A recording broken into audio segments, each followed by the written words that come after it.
Welcome to W Report. This is an analytical transformation of an interview. We are joined today by Professor John J. Mearsheimer to discuss the rules of a multipolar world order. Since the Cold War ended, we've seen a transition from a bipolar to a unipolar and now to a multipolar world. How has this shift toward multipolarity changed the rules of the international system? And how should the United States adapt its behavior and expectations in this new balance of power? Let me just say that the polarity of the system, whether you're in a unipolar, a bipolar, or a multipolar system, it matters enormously. I was born and came of age in the Cold War, which was a bipolar world. It was the United States versus the Soviet Union. And then, of course, in 1989, maybe 1991, with the collapse of the Soviet Union, we went from bipolarity to unipolarity. And that was just a huge change. One cannot underestimate how much that affected international politics.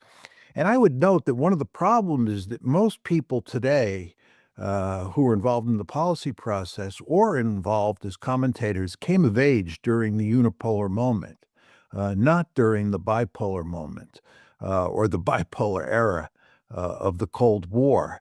And they got used to a situation during unipolarity where the United States and its European allies were extremely powerful and had all sorts of leverage all around the world. There were countries like China and Russia and Iran and North Korea, of course, that were unhappy with that situation, but there was not much they could do about it because there was a unipole. That was the United States, and it was backed to the hilt by the Europeans. But what happens, in my opinion, around 2017, we can argue about exactly when the world went from unipolarity to multipolarity, but we moved out of a unipolar world into a multipolar world. And it's very important, Glenn, to understand that this is the first time since 1945, before the Cold War, that we've been in a multipolar world. And a multipolar world is different than a bipolar world. A bipolar world is a rather simple world because you have two great powers, they're face to face, and they, in a very important way, kind of divide up the world between themselves. That's an oversimplification, but it sort of gets at the essence of what's going on in bipolarity. But in a multipolar world, like the one that we live in, you have three different great powers, and you also have a host of major powers, countries that are not quite great powers, but wield a lot of influence in the system. And India would fit in this situation or in this category. So we're now in this multipolar world. But the problem is that we have all these policymakers and pundits and policy analysts who grew up in unipolarity, and they're used to thinking of the world in terms of unipolarity. And many of them still think that the United States is Godzilla and that it can use its economic leverage and its military might to get its way wherever it wants. But that world has gone away. And you're now talking about, from an American perspective, dealing with the United States, dealing with Russia and dealing with China, two great powers. And then you have to deal with countries like India, countries like Turkey, countries like Iran. There are a lot of other important players in the system that you have to deal with. So it's a very complicated world. And also in this world, America's power has diminished, not in an absolute sense. Economically and militarily, we've grown more powerful over time. But relative to the other states in the system, we've lost power. The United States now faces a peer competitor in China. The China that the United States faces today is fundamentally different than the China it faced in 1990 or the China that it faced in 2000. And therefore, the United States has to deal differently with China today than it has in the past. And again, I think most American policymakers and policy analysts and pundits haven't really come to terms with that. They're just limits to what we can do. We meaning the United States. And really, it's not just the United States, it's the United States and the West. So this is the world that we're in today is just fundamentally different than the world that most people who are in the policy process these days came of age in. America is no longer the global Godzilla. We're in a multipolar world with China, Russia, India, and others rising. Yet U.S. elites still think in unipolar terms. That disconnect makes them dangerously out of touch with today's reality. Why did the U.S. push not only Russia, but also India closer to China, despite warnings that this would undermine strategic balance? Well, if you look at what the Trump administration is doing uh, with regard to the alliance structure that it's trying to set up or not set up, it makes no sense at all from a balance of power perspective. It's very important to start by emphasizing that China is a peer competitor of the United States. There's really only one great power in the system that can give the United States a run for its money, and that's China. China is a formidable opponent of the United States, both economically and militarily. So if you're in a system where China is your principal concern, and you want to contain China, you want to contain China's rise. This is not to argue that you want to start World War III against China, but you want to prevent China from dominating Asia. You then, excuse me, Glenn, you then want to have good relations with Russia, and you want to have good relations with India because you don't want them on the Chinese side of the ledger. But what the Trump administration has done by continuing the war in Ukraine and treating the Russians quite badly, despite what happened in Alaska, is in effect continue to push the Russians into the arms of the Chinese. And now what's happened is that as a result of putting 50% tariffs on India and saying all sorts of terrible things about India, Trump has driven the Indians into the arms of the Chinese. So as we recently saw at the SCO meeting in Tianjin in China, the Indians, the Russians, and the Chinese are all becoming the best of friends, which again is not in the American national interest. What the Americans should want is a situation where India, Russia, and the United States are the best of friends. But exactly the opposite has happened. This is just not in our strategic interest. And one can only scratch his or her head and ask, what do the Americans think they're doing? Or to put it more pointedly, what does President Trump think he's doing? It's a gross violation of balance of power logic. We live in a multipolar world. The Trump administration believes to a person that China has to be contained. Well, if you believe China has to be contained, pushing the Russians and the Indians into the arms of the Chinese just makes no sense at all. And you can take this even further, Glenn. You can talk about countries like Iran and countries like North Korea as well.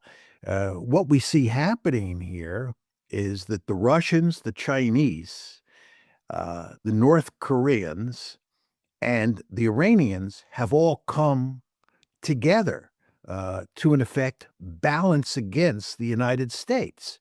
Uh, the Europeans, who of course work with the Americans on the Iran issue, uh, the Europeans have now pushed for snapback sanctions on Iran.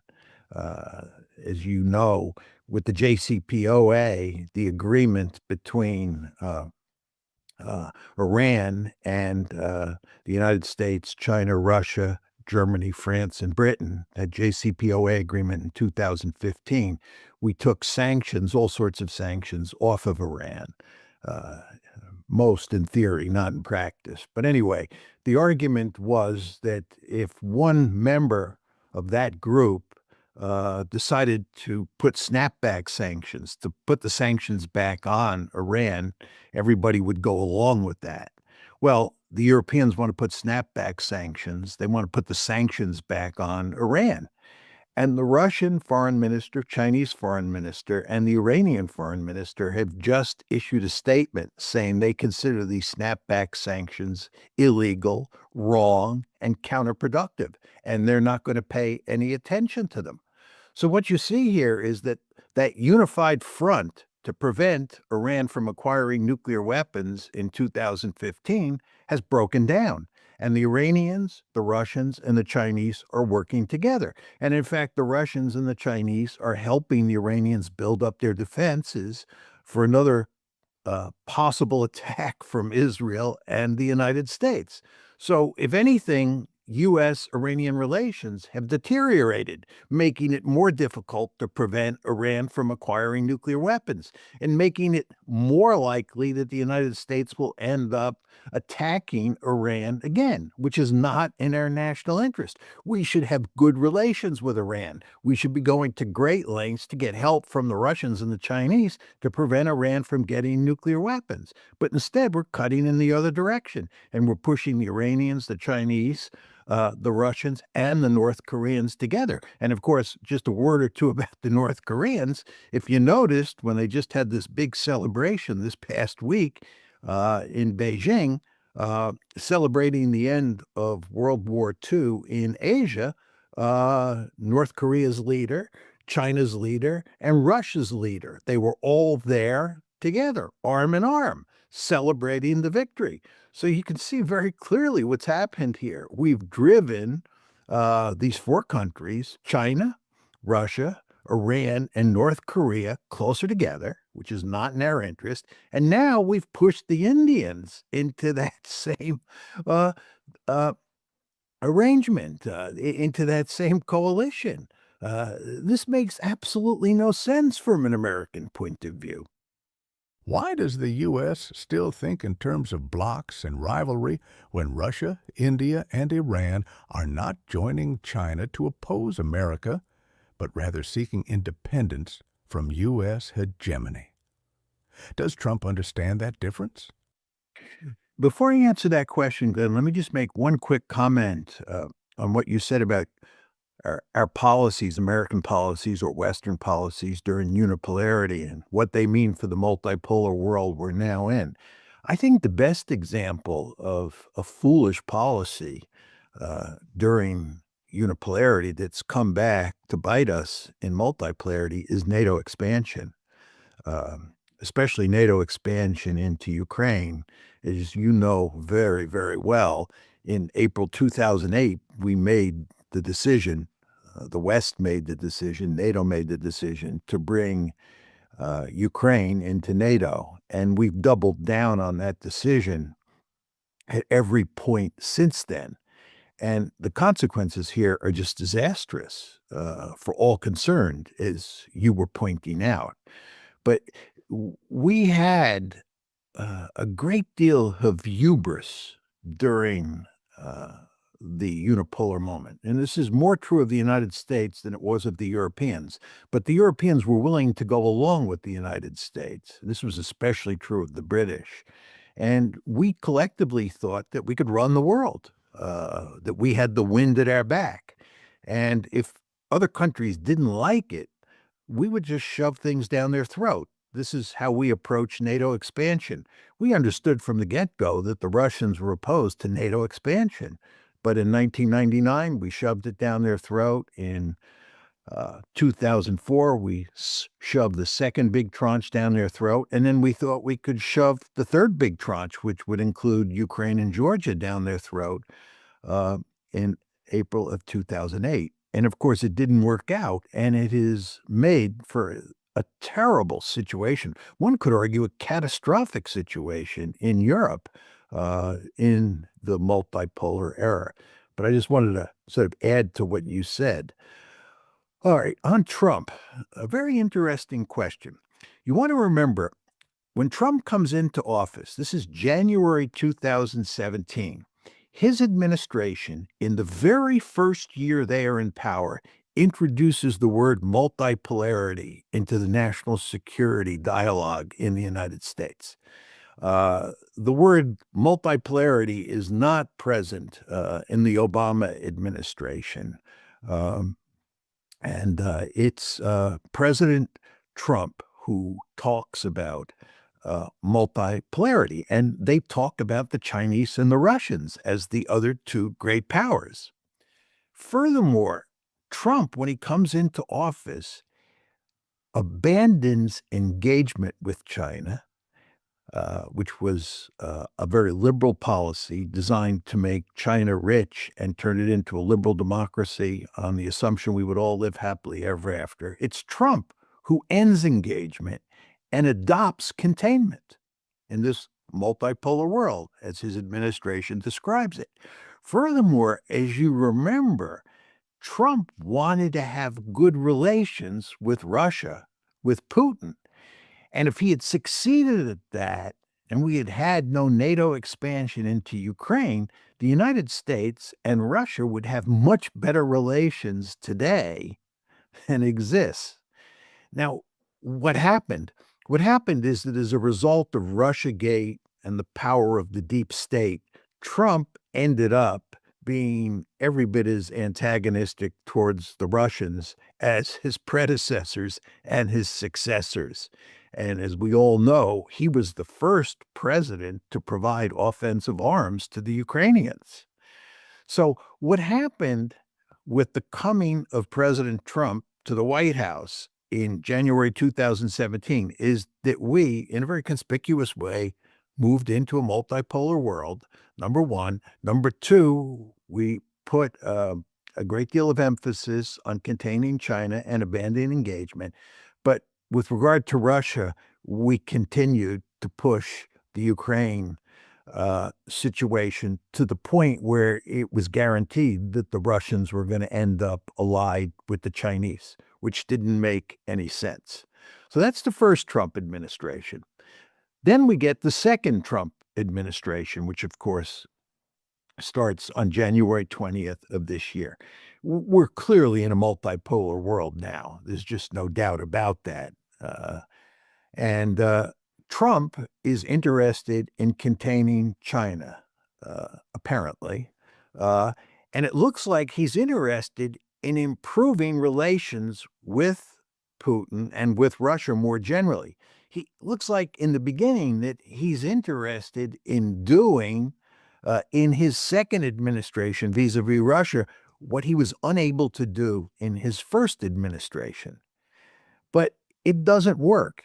He does it in such a ham-fisted way that he makes virtually no progress in settling the Ukraine war, and relations between the United States and Russia, despite appearing better on the surface, are pretty much the same as ever. The Russians don't trust us at all. The Russians are clearly closely allied with the Chinese, and they understand full well that they should remain closely allied with the Chinese. Because the problem with President Trump is that he changes his mind every other day, and you can't trust him. The Indians found that out, as we discussed earlier. The Russians have found that out on countless occasions. They talk to him, they think they have an agreement, and then a couple days later, Trump changes his mind. So the end result of all this is that the Russians and the Chinese, as we were saying before, are as close together as ever. The Indians are now reasonably close to both the Russians and the Chinese because of Trump's foolish policies. So in a very important way, Trump has good instincts, I think. You know, in terms of his basic instincts on the nature of international politics and what our relationship should be with countries like Russia and China. Again, I think his basic instincts are correct. But in terms of execution, he gets a failing grade. And that's why the United States is in so much trouble today. Mearsheimer argues that U.S. policy defied balance of power logic. Instead of aligning with Russia and India to contain China, Washington's actions pushed them into Beijing's orbit. Trump recognized multipolarity and had good instincts, but failed in execution. His unpredictability alienated allies. Now, a new Eurasian bloc is consolidating, and the U.S. is strategically adrift. Thanks for watching. Support the channel if you find this format valuable. More deep dives are coming soon. Until then, think for yourself and draw your own conclusions.